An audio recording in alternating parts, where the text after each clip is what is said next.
feature vector just for some variable. So you can calculate the R ratio for each individual variable.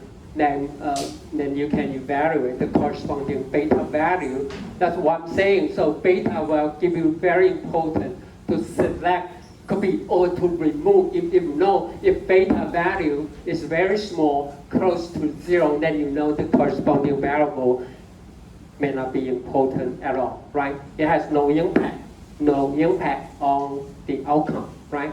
Okay. If you cannot use, I mean, it does not imply if. I mean, you cannot say if beta 1 is larger than beta 2. You may not show x1 is more important compared to than x2. Okay, you may not make the conclusion like that. Okay, but you know, if beta is very close to 0, definitely the corresponding feature or variable is not that important because it has no impact on the outcome. But if beta 1, I mean, we only take a look of the magnitude. We don't care about, because beta could be negative, could be positive. Okay, it may not be. It may not imply x1 is more important than x2, but definitely beta value is quite large. You know, this corresponding feature will have a lot of impact on the output. Okay, that's something you know. But you cannot simply just conclude with beta 1 larger than beta 2, then x1 is more important than x2. But here's some suggestion, okay? Since we talk about it, okay? Let me say, if you do want to use beta as a feature selection tool, so first, you normalize the variable, okay? Such as the z-score or minimax. So make all the variables within the same range. And that, in that case, you might say beta 1, when beta 1 larger than beta 2, beta 1 could be much more important compared to x2, okay? Because x1 could mean the weight, x2 could mean the height. Then, I mean the range could be quite different, right? Could be quite, so you had better go for normalization. Then in that case, you might, and then it suggests you may go for it checks, okay, the p-value. You know what I'm saying?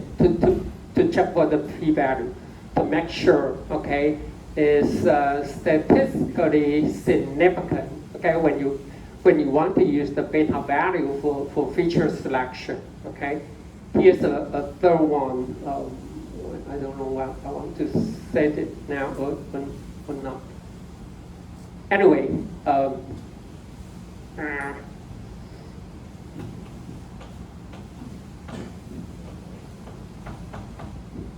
I should say.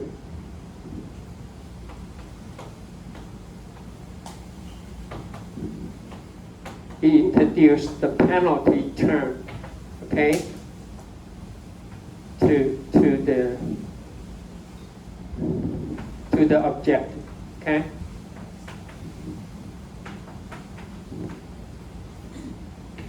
Well, I'm saying this that's because science can learn provide this function. It allows you to set up. As you remember, our original objective is to try to maximize, right? Based on the maximum likelihood, right, of the probability. Now you can add a second term, which is so-called the penalty term, okay? And the penalty term, okay, the penalty term is trying to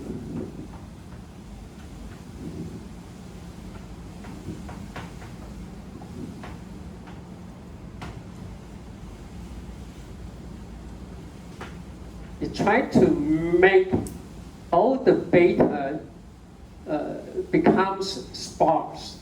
You know what I mean by sparse? 中文叫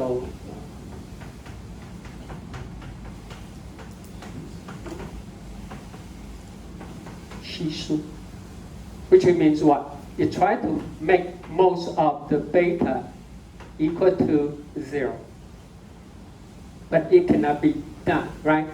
Not every beta, but when every beta value equal to 0, then you cannot have a good, you cannot maximum, you cannot get the maximum likelihood, right, of the probability for the observed data.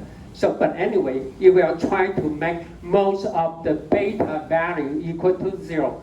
When the beta value equal to 0, which means the features are not important. So you can set up this as regularization or penalty term, then you go with the objective. So when you try to maximize the likelihood, and at the meantime, you will try to make the beta value, not just one beta value, for try to make all the beta value equal to 0. Which means, suppose we have, you have, especially for medical application, you might have more than 100 features. Then in this case, you might make 60 or 80 features with the corresponding beta value equal to 0. Then you can focus on what?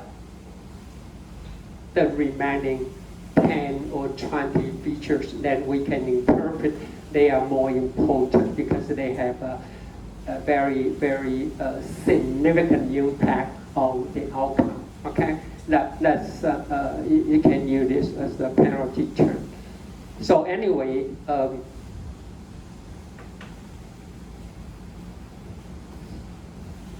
penalty term is the objective. Okay, is here. It is maximal likelihood. Okay, I put ML maximal likelihood. And plus the penalty. Okay?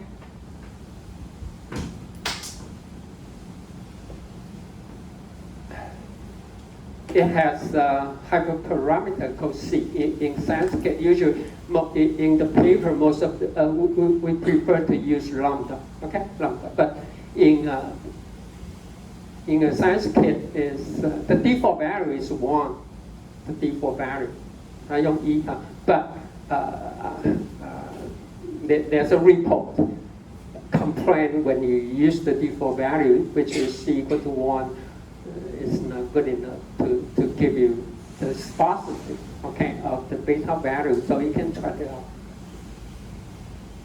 And the C value actually is, when you do the calculation, should be 1 over C. Anyway, but anyway, just try. If you want to use it for feature selection, first go for normalization. You use the statistical p-value test and introduce the penalty term. Okay, try to make a lot of beta value equal to 0. That's so-called the sparsity. Okay. You use a lot actually in deep learning algorithm. Okay, in deep learning algorithm, we use that. Especially for deep learning, when you use sparsity, it's trying to prevent overfitting. It's for overfitting. 它会避免过失，可是过度你把它把本来看起来像 outlier 等等，它会都把它 fit 进去啊。可是这个在我们这边用是可以，你可以把 of course if you introduce the sparsity, it's trying to prevent overfitting of the outcome, but also we can apply that for feature selection. Okay, for feature selection. Okay, that's something you can keep in mind. Okay, with scientific learn. Okay, anyway, the odds ratio means the gain or the changes of the R, no matter it's positive or negative, okay, for every 1 unit increase in X, the variable X. As I say, 1 unit, it does not have to be exactly 1, okay? 1 could mean 1,000, could mean 1 million, okay, depending how you define the value, okay, or the resolution, okay, of your variable X, okay? So you can say R is multiplied by beta's power of E for every 1 unit increase in the variable X. Okay, you can use to determine should we do more exercise to improve our health?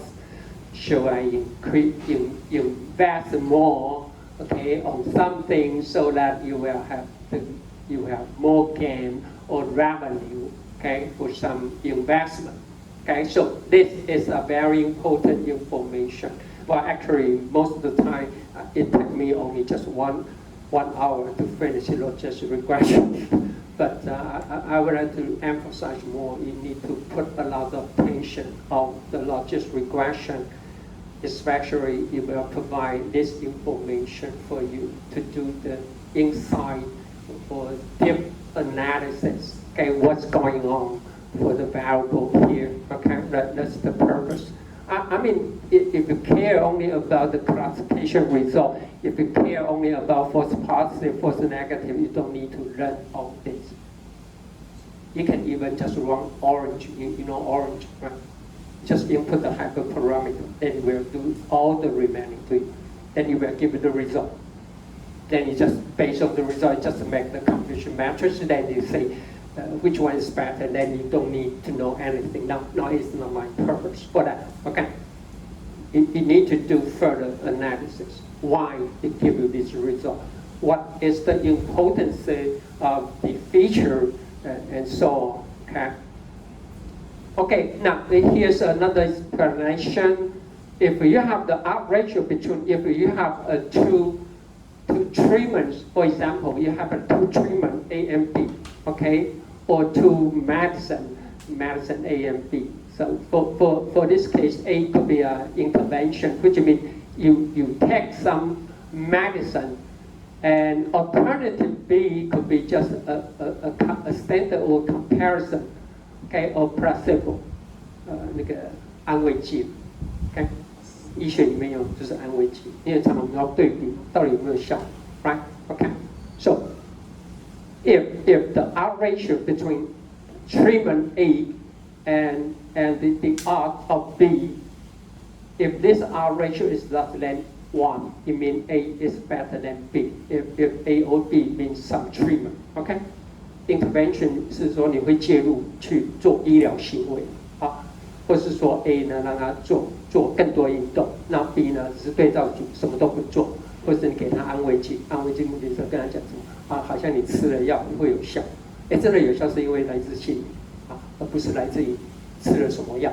Okay, anyway, so the R ratio will tell you will make the difference between treatment A and treatment B. So if this R ratio is larger than 1, I definitely know A could be better than B. Okay, but it depends on what's the application. Sometimes you would like this value, right? Is less than 1. Then in that case, then you will say B is better than A. Okay, so it depends on your application. So anyway, if this R ratio equal to 1 or very close to 1, it means there's no difference between A and B. So it means what?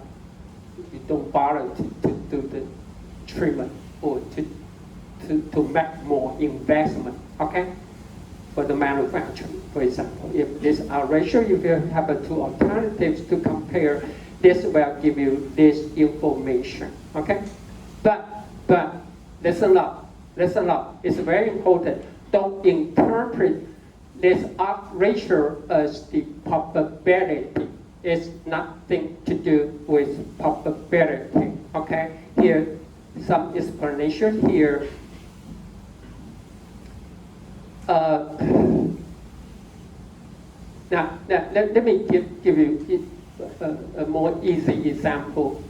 if this R ratio between A and B, okay?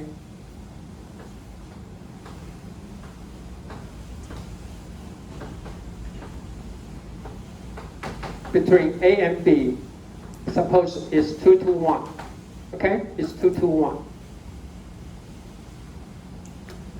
If we take the treatment of A, then the patient will be cured. For example, it is 50%.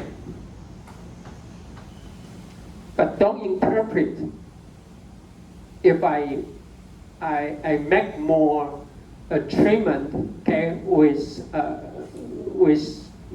some medicine A, then in that case 2 to 1 means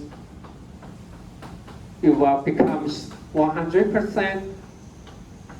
No, don't do that. Okay, it's not possible. No, it's not good to do. 2 to 1, it means what? If in the total you have a 100 patient,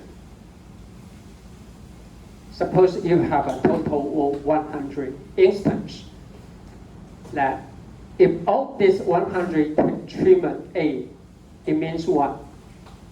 It means about 2/3 will be cured with treatment A, but only about 34, that's 2 to 1, right? Around 2 to 1. Okay, 34 of the 100 patients will be cured by treatment B. That's the interpretation about the odds ratio between alternatives A and B. But don't interpret 2 to 1, which means that the percentage, okay, or the probability will improve twice. No, don't do that. Okay, don't do it. Okay, but anyway, if the ratio is larger than 1, definitely we'll say A is better than B. But how much? Don't interpret it from the probability point of view. Okay, you should go for this. If there's a total of 100, they take the treatment, it will say 66 or 2/3 will be cured, and only 1/3 will be cured by the treatment B. Okay, so the ratio here is 2 to 1. Okay, it's 2 to 1. Okay, you know what I'm saying, right? Okay, it's very important. The odds ratio is very important. No matter for medical application, for manufacturing investment, or you want to adjust some parameter. Okay? So, and you are also encouraged after the class, you can take a look at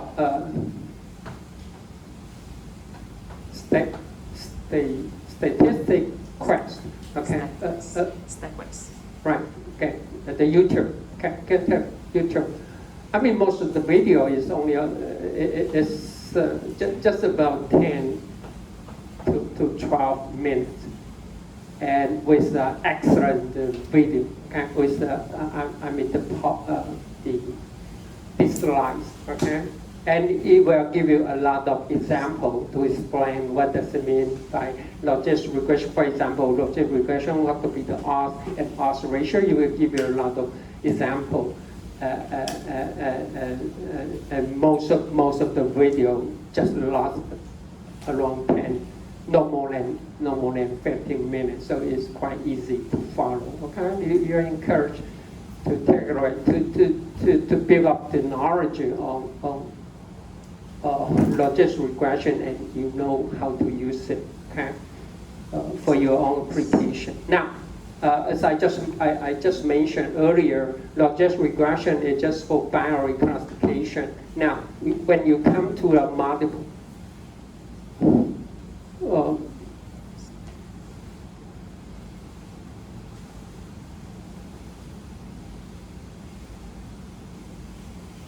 again, this multi-model, you have a multiple value, that'll be fine, okay?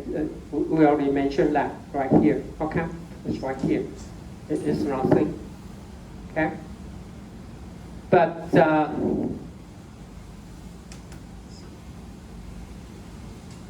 I should have said multi-value.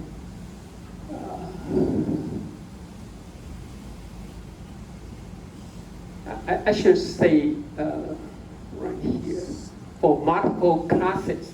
Okay, you should change it not to multi-variable. I mean multi-variable, which means you have more than one or two features. Okay, change it to multi-classes, right?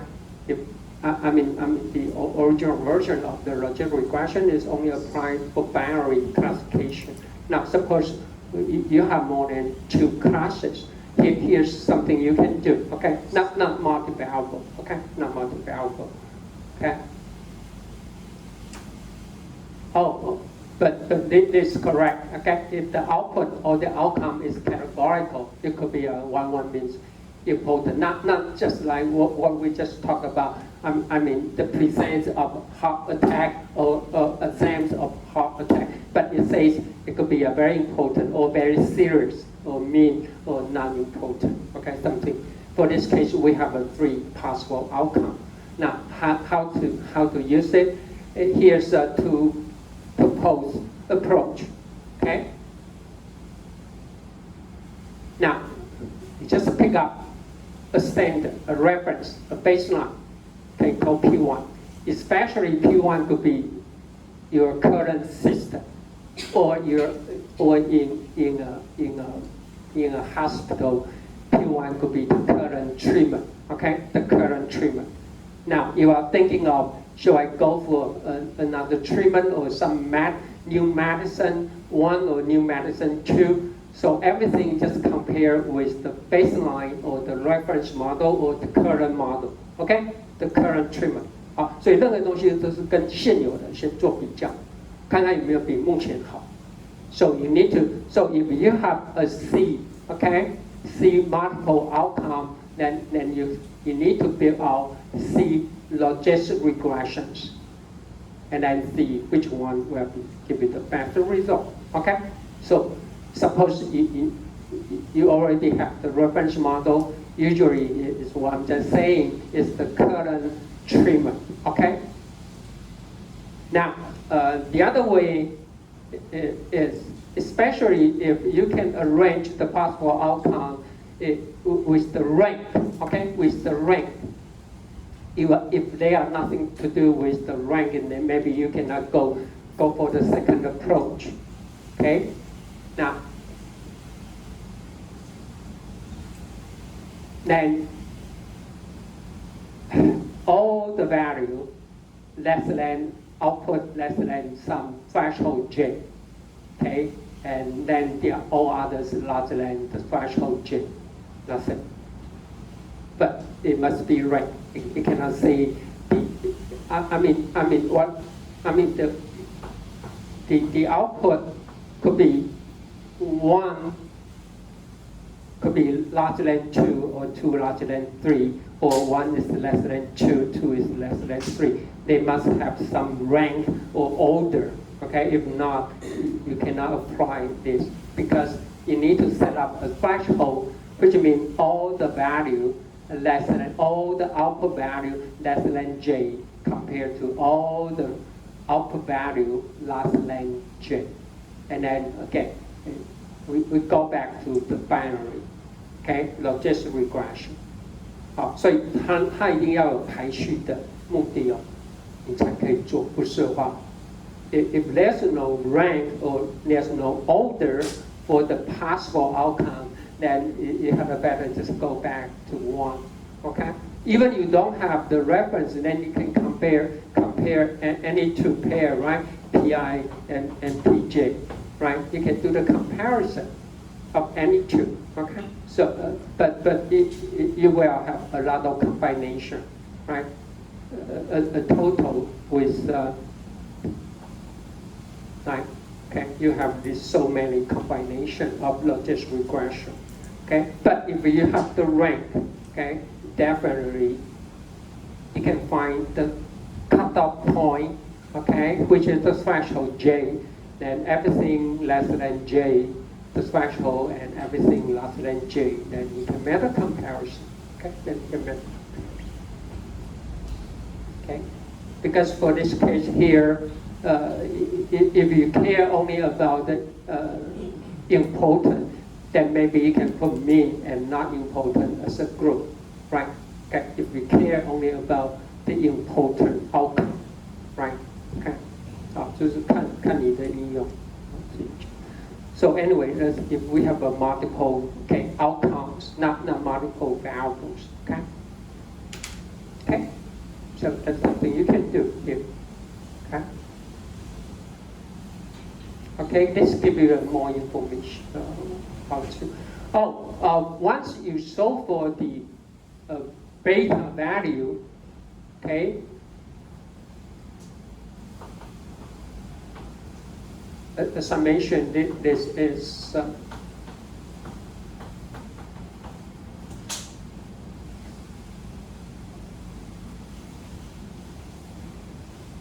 okay. I will highly recommend you just go back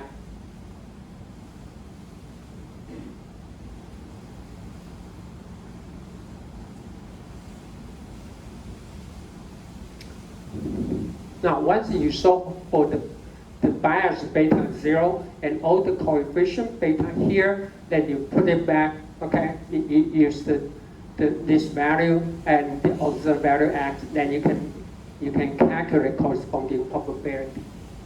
And this will give you a lot of useful information about what? About this observed instance.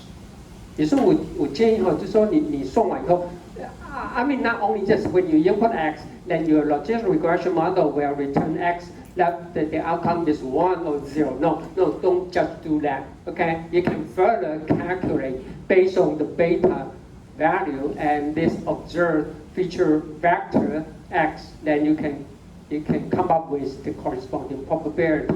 Then you can make the interpretation. Okay, if the p-value, I mean the probability value is 0.9, then you will know something. Then or the p-value equal to 0.1, then you will know another meaning for that. So that I highly recommend you just go back to take a look of the corresponding probability value based on the sigmoid or logistic function.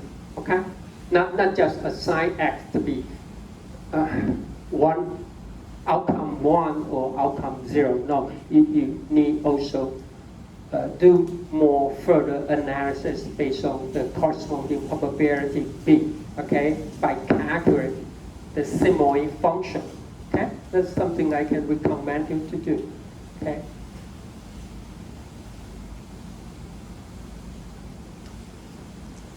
That's what I'm saying. I just say this is the x, okay. And this is the probability, right? So we use a sigmoid or just a S-shaped curve. Now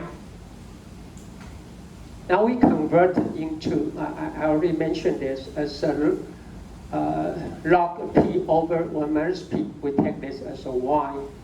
Then it becomes linear, okay? In the y-axis, right? It becomes linear. That's why we solve for this equation here, the linear equation here. Okay, that's something you have to know.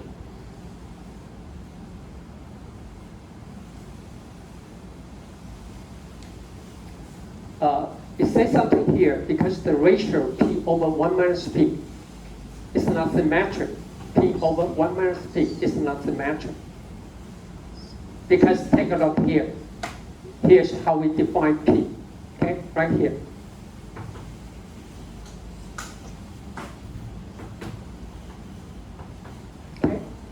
Plus, then this is the total sample, okay?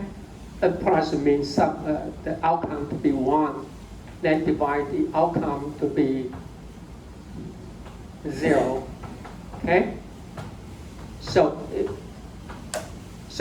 Anyway, the ratio means a plus divided by a minus, okay? It's not symmetric, okay? It means what? As they say here, if n plus, okay, which means y equal to 1, the number of y equal to 1, less than the number of y equal to 0, then the ratio becomes 0 and 1. But inversely, if n plus less than n minus, then the value will between 1 and infinite. So it's not symmetric. It's not a good thing when you do the interpretation. 好，比如说 n， 它这个 p 跟1减 p 它们之间的比值呢是不对称的。They are not symmetric, okay? Because when n plus the number, okay, for class 1 or for the outcome 1 is less than the number of outcome 2 or outcome 0, then the ratio 1 is between 0 and 1, the other one is between 1 and infinite. But if we take log, it will become symmetric. 它就会对称 okay? It will become symmetric. Because when you do the reverse, the only thing change will change the sign. That's it, just change the sign. But the magnitude will be the same. 它的量的值会是固定的啊，因为这两个互换的话就会差一个负号，所以本来正的会变负的。可是呢，它的值呢是对称的，它的值是对称的。这是为什么要取 log 的另外一个原因了。Okay, anyway, for log of p over 1 minus p, the ratio is symmetric. Okay, that is with respect to 0. Okay, and also it says here,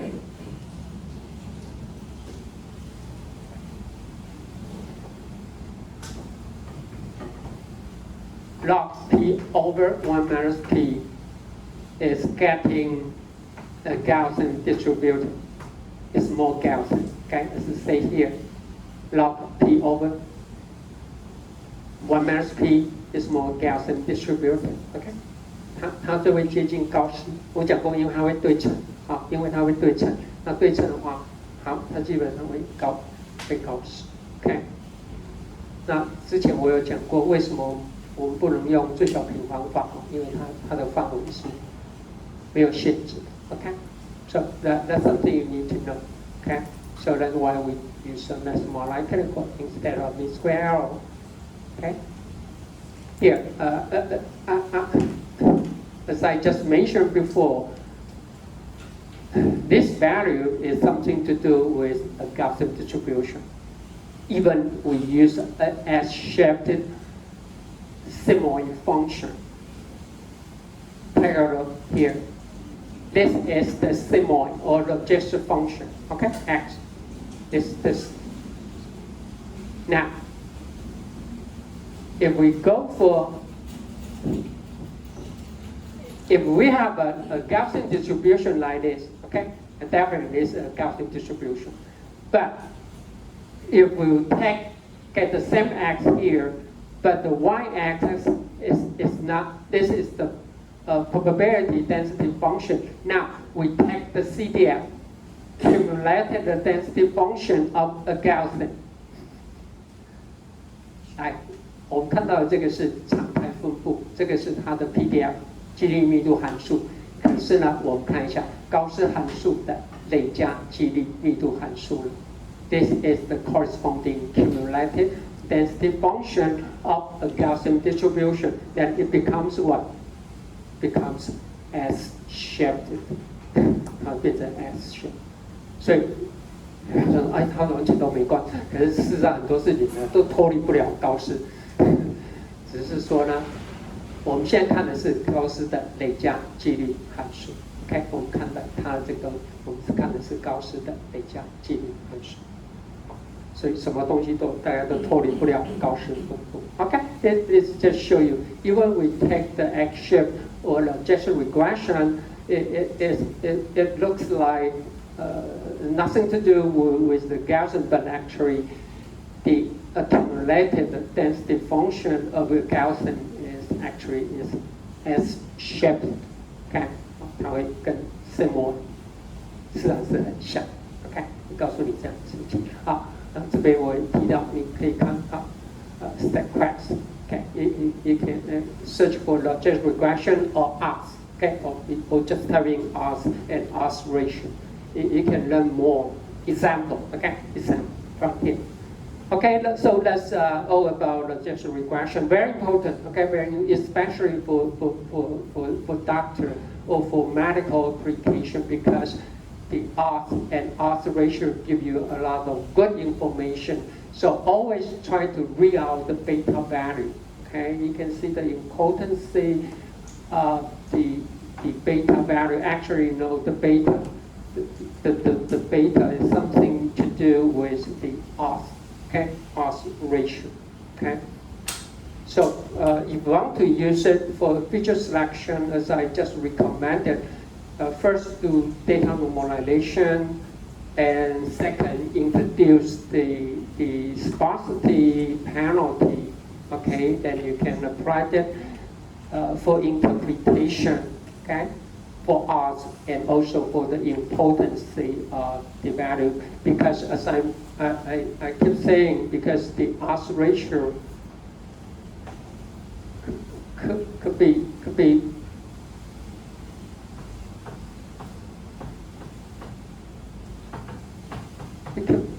could write down as the odds of x plus 1, right? And divided by x. So if you have better normalize the variable x, then you will have better interpretation. Whenever I increase 1 unit of the variable, okay? If you normalize the independent variable x, okay, that will be, you have a better interpretation about the odds ratio, okay? So that's it, okay?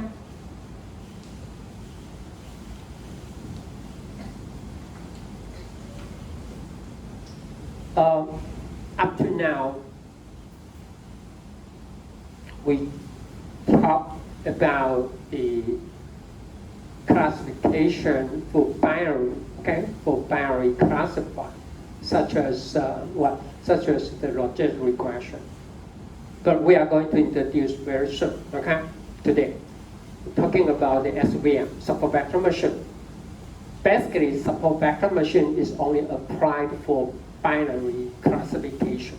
SVM 实验向量机，它基本上它也只做2类的分类。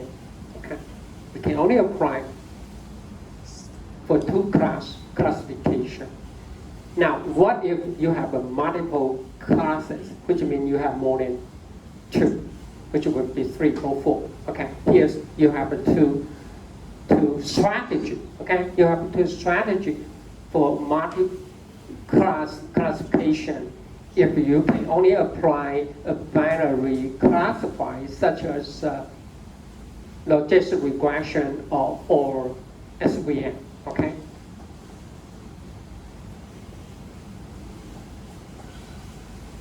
So the first approach or the first strategy is, let me give you an example. Suppose we have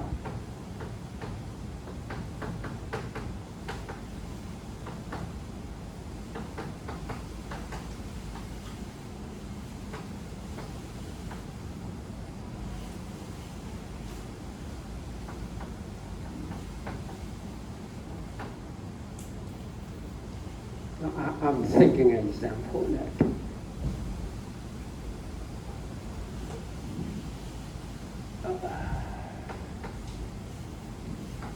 okay, suppose we have 3 classes. 2, 3, okay.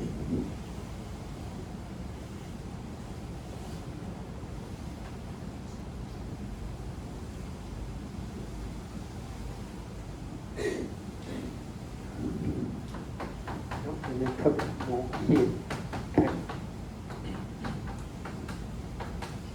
Suppose we have data point like this. Okay. Now the first is 1 against all. Okay, which means because we can only apply the binary. Suppose we can only apply binary classifier, which means you want to, okay, for class I versus non-class I, okay, versus. So for this case here, you might look for class 1 versus class 2 and class 3, which means you take the sample from class 2 and class 3 as another class.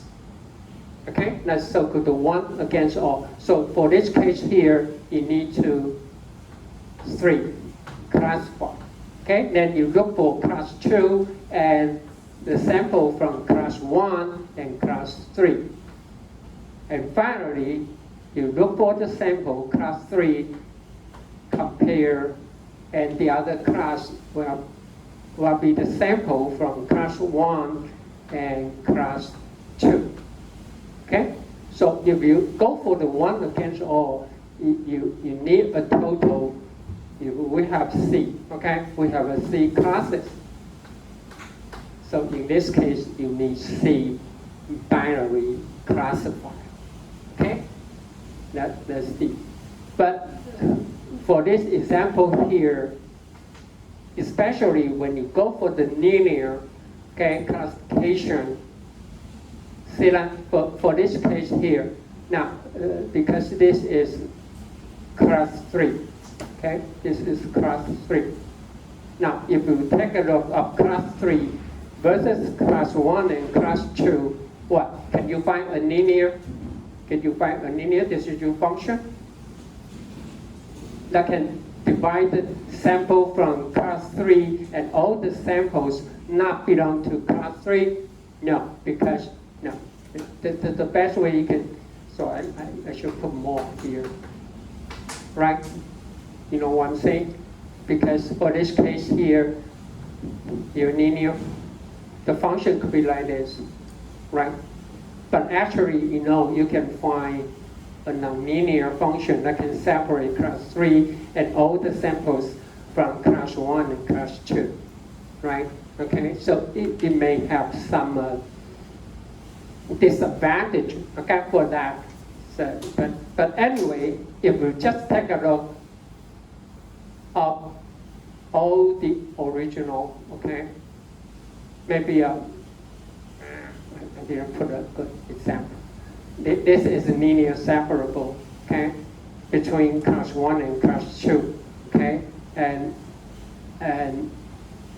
well, I don't know about this could be okay. You can also find a linear that's separable for class 1 and class 3, right? Right, okay. But anyway, that's the problem right here, okay? Sometimes you cannot find a linear classifier for that, okay? But anyway, that's one of the choice you can have, okay? And the second approach, oops, is 1 against 1, okay? And for our case here, this will require more classifier. You need to train more classifier. But if you only have 3, that will be the same. It's class 1 versus class 2, and then class 1 versus class 3, and then class 2 versus class 3.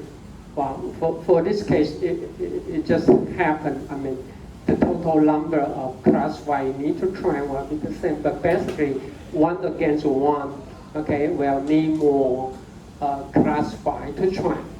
But the good thing about 1 against 1, it could be much easier to find a linear decision function to separate the sample into different classes. Okay, this could be much easier. 也就是说，假如说你用 one against one 的话，因为只考虑两个类别，所以基本上你用线性的可以做得到。线性的那个决策函数的话就可以做得到。可是呢，它所需要的基本上它所需要的训练的那个分类器呢就会多很多。就3类的话，刚好2个都一样，3类2个刚好都一样。可是基本上它会多。Okay, but anyway, that's something you can do. Okay, especially when you go for the SVM. Okay, when you go for the SVM or logistic regression. Okay, now here's one more thing we need to talk about. Okay,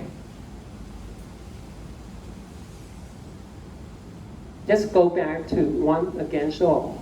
Okay, ornament will